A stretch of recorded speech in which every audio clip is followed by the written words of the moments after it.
Good afternoon, Tony Dattino here doing my Live with Tony on Wednesday. And for those of you looking for me on Monday, I missed that day. It was a crazy bit of day navigating some of the things we need to do and finding out that my street residents did very well during Hurricane Ian, but as I tried to drive around to go do a couple of errands, discovered flooded streets, streets with fish swimming in them, if you can believe that, birds enjoying those fish, some trees down that had to be carved away, and so driving in some of the neighborhood areas were a little bit more challenging. But what I want to do is get back to everybody. We obviously were supposed to have our 23rd USA Memory Championship on Saturday, October 1st. Unfortunately, Winter Park and the areas here, with the flights and changes and where Ian was going, we postponed it. We have a confirmation from Full Sail University that October 22nd will work.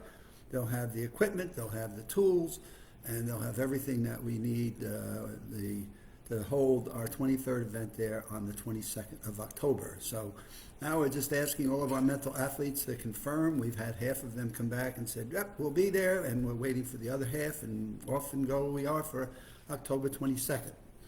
For those of you who haven't listened to this, we have 4 events. We start off with giving them 15 minutes to remember a list of the several hundred words. They go off stage, they come back onto the stage, and now they're using their skill of, have I created a story? Have I created a link of Roman room numbers?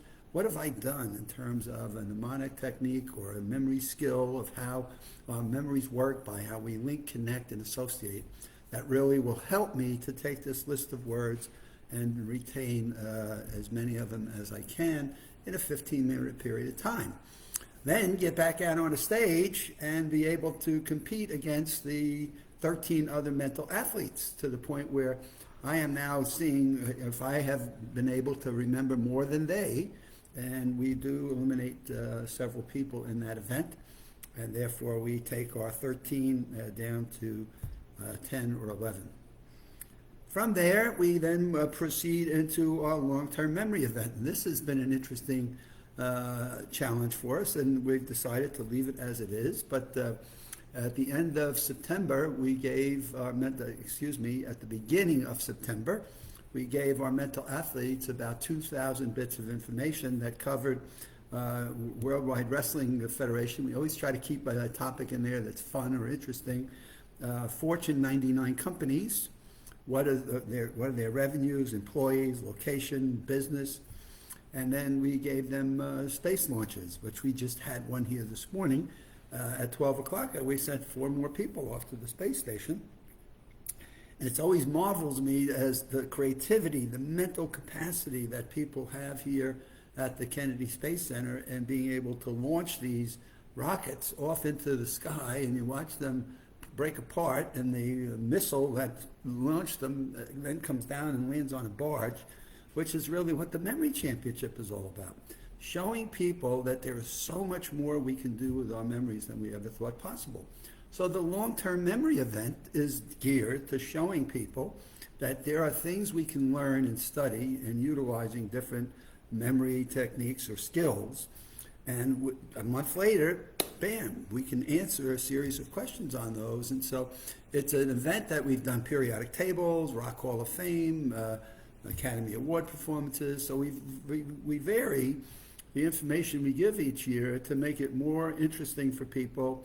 And some people call it trivia. It's not about trivia. It's about taking bits of information and getting people to retain it and demonstrate that on a stage in a competition. So we put them under a little stress and tension, but they have a month to study that and show that memory can go from short term to long term, which is something that MIT insisted we do several years ago when we held the event at the MIT Kresge Auditorium to demonstrate that this is not just for short-term memory, but that the skills apply and applicable to making a difference in people's lives. And that's what the event is all about this year. So we go through the long-term memory. So what's our challenge? Well, we're giving them 30 days, assuming we were going to come back on October 1st. Now we come to October 22nd, which unfortunately is the only date for the rest of the year that Full Sail had their studio that we were using available. So when we talked to some of our contacts and some of our mental athletes, we said October 31st is October 22nd is the only date that Full Sail has available for the rest of the year, being Thanksgiving comes up in November, Christmas then comes up in December, and school closes for holiday, and therefore it's October 22nd. We go from the long-term memory, we then bring them into the Tea Party event. Full Sail, prior to the hurricanes, already did the filming necessary to pre-film 5 people who will give information about their name and their phone number, their address, maybe some favorite hobbies, some favorite foods, maybe a pet. So we vary that information from year to year to make it a little bit more interesting. So the folks that watch this on live stream through YouTube, they can watch and play along. And so what's more interesting than people introducing themselves to you and wanting to remember the things about them that you meet in social gatherings, especially with Halloween coming up, and we're out meeting people, doing trick-or-treating and different events and costume parties, and then we get from there, we go right into Thanksgiving, and we're meeting family and people, but we also may invite friends and those along, and then of course at Christmas. And so what better way in terms of the socialization and making an impression on people than remembering their names and some of the critical information about them that builds social connection.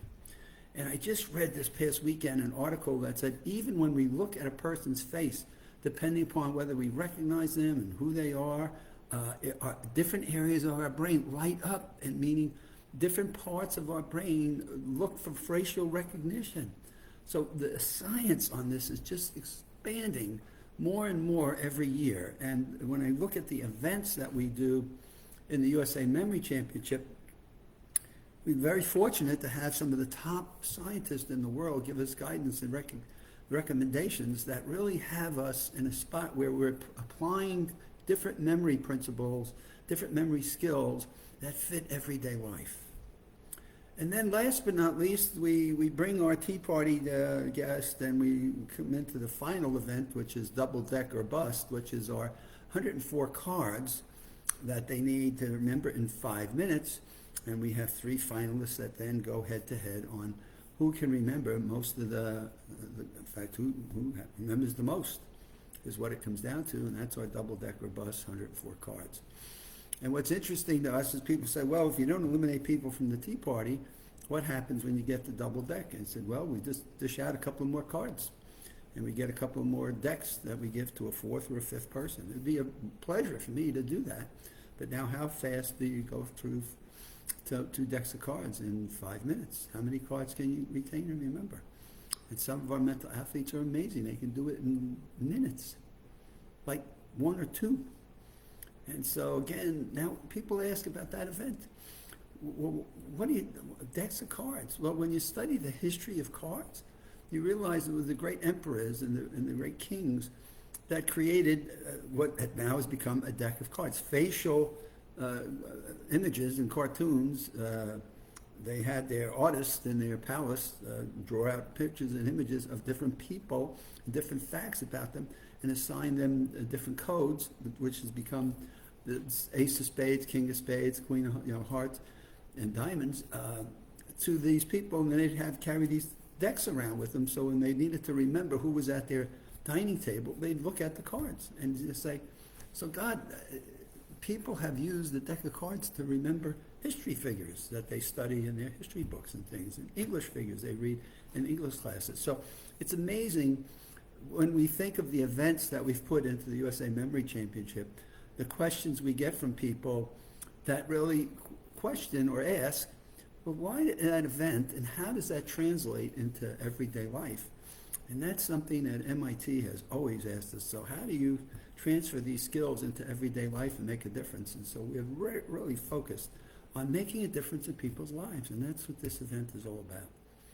So that is what I wanted to cover. I want to make sure everybody knows October 22nd is solid, firm, and we are on our way towards our 23rd Memory Championship. And we want to be, I am watching the weather every day, and am pleased at this point we have no active storms in the Caribbean or the Atlantic, and I just hope it is safe. And if any of them do, they stay out into the ocean and they just go head north and go somewhere in the middle of the ocean and dissipate. So everybody can stay safe and sound. Have a good week, and we'll be back out on Friday.